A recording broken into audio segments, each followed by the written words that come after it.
lot of hate for this, but I've got to talk about it, and that's just, it is what it is. I might be separating from my partner. I also have fallen in love with somebody else while being in love with my partner. However, that is not the reason that we might be separating. Full disclosure, just because my partner is aware of this doesn't mean that I didn't fuck up. I did fuck up. A lot of shit that's happening right now is because of my fuck ups, but I want to be completely honest about it. I have to be in order for this to mean something to help anybody else.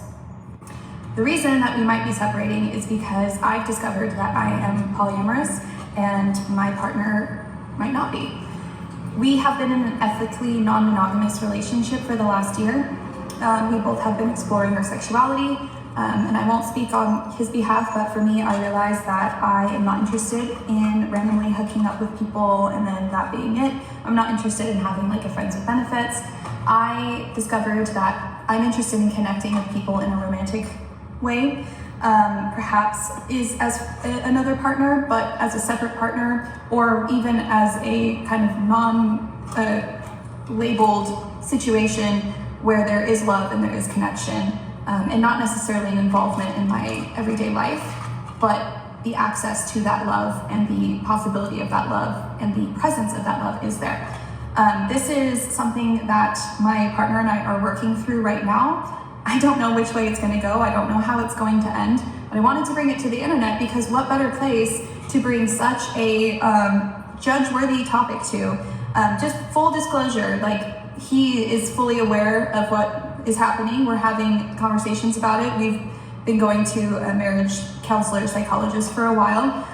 What it ultimately comes down to is that you can't force somebody to be polyamorous. You can't force somebody to be non-monogamous. It's just a part of who you are. Because I got married, I got with him when I was 18 and he was 25. The age discrepancy there means that as I get older, I'm going to go through changes, which he's been a wonderful supporter of. He's been a great supporter of my career as an entrepreneur, as an artist, as somebody who's more than just a mother, to have my own friends, my own life.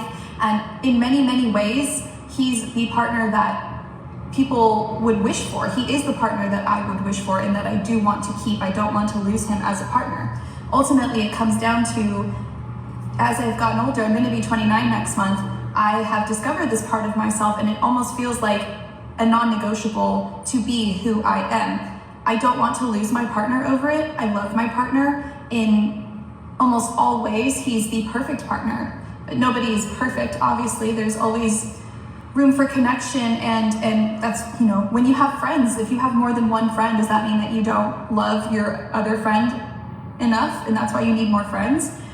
I love my partner enough to build a form of a happy life. I also love myself enough to be in this position where I'm trying to decide if that is enough. We only get one life. I'm like literally breaking out into hives. We only get one life, and I'm trying to navigate how to handle this in a way that doesn't ask him to change who he is, because I would never ask that. Again, you can't force somebody to be polyamorous. You can't force yourself to be polyamorous. But ultimately, it's like denying your heart, your sexuality even, in my opinion, to be put in this position and decide, can I live without this? And that's what I'm trying to navigate right now. Again, I love my partner. I don't want to lose my partner. But along with this process and this journey, that is a consequence, a potential consequence of what might happen. And I know people are going to judge me for that because I do have a beautiful family. I do have a beautiful relationship.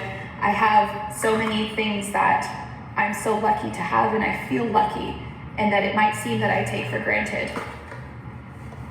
But I don't know if it's enough for me if my partner can't live his full happiness.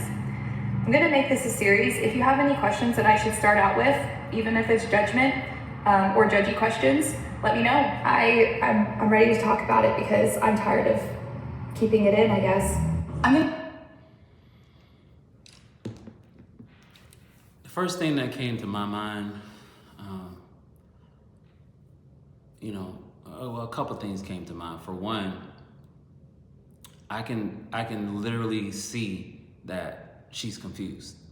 Like, I'm watching her, I'm listening to her, and she's legitimately confused and torn and wrestling with this. And just as a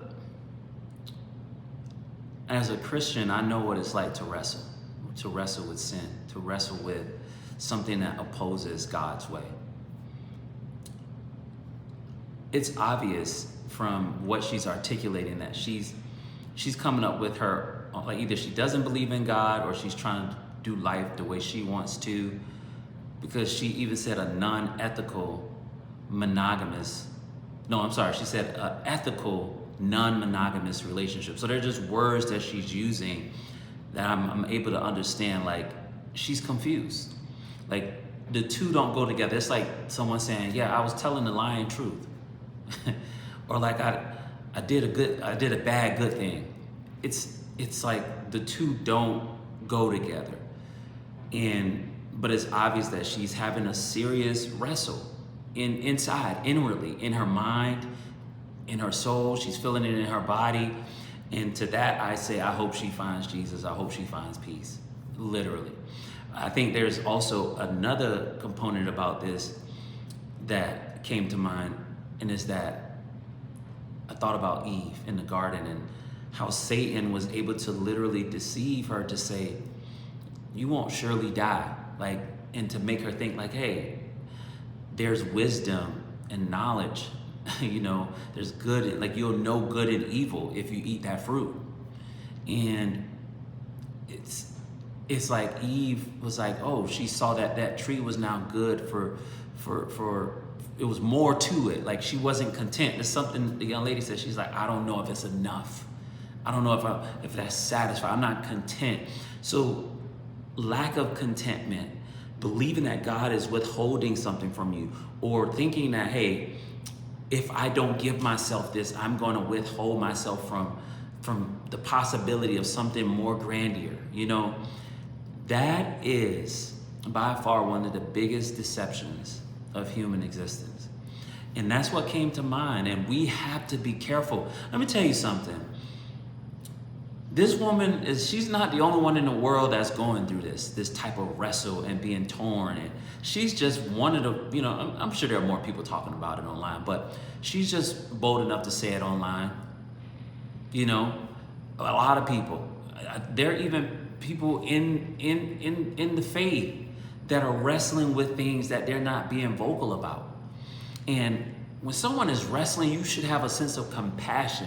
I don't agree with her at all. She's a wife and a mother. Like, so this confusion that she's experiencing is going to affect people around her, you know? So there are consequences to this level of confusion and living this out. But I do have a sense of compassion because I'm looking at her and she's confused. How can you be in an ethical, non-monogamous relationship? It's like I said, it's like somebody said, I'm telling you the lying truth. It doesn't exist. And I have compassion for where she is and hope that she's able to find Jesus, see the light, and find truth. Unfortunately, this is common. There's a lot of people doing this polygamy thing. There's a lot of people who think that, you know, an ethical, non-monogamous relationship is a thing. And I have a sense of compassion. I recognize that it's wrong and evil in the sight of God. You know what I'm saying? It's unholy. I also realize there's some people who there are people who literally, their eyes are darkened to the truth. And that's my compassion. But for her and those who are darkened to that. But what I would say to you and I is to make sure that we are aware that God is not withholding anything from us. There's a Bible verse, I can't remember where it's at, but you can Google it. It says, God won't withhold any good thing from them that walk uprightly. So we have to have a right posture about God. We have to have the right view of God to understand there's nothing that's good for me that God has planned for me that he's going to withhold from me. He's not. But we have to have the right view of him. We have to trust that that's true. If you're wrestling, don't run from God. This wrestle, see, this is but a small thing to God. This is another aspect of, just having this hopeful commentary that I love, because hope is not lost for this woman and her family, her husband and their children. It's not lost. You know what I'm saying? Paul, I don't want to get too preachy, but anyways, Paul was approving of persecution for Christians, but in an encounter with God, his life changed. Life can change like that. If you're wrestling with something, take it to God. Your life can change. And what I mean, I'm not saying that you won't ever wrestle again, but as long as you have God, you have hope, you have life, you can have clarity, you can have peace, you can have community. Like, you can have all these things. So, and if I have compassion for someone and for people who are wrestling, imagine how much compassion God has for you and I and for her. Keep that in mind. There's so much I can say, but that's all I'm gonna say about this video. The devil is an absolute liar, and that's for sure. I'll catch y'all in the next video.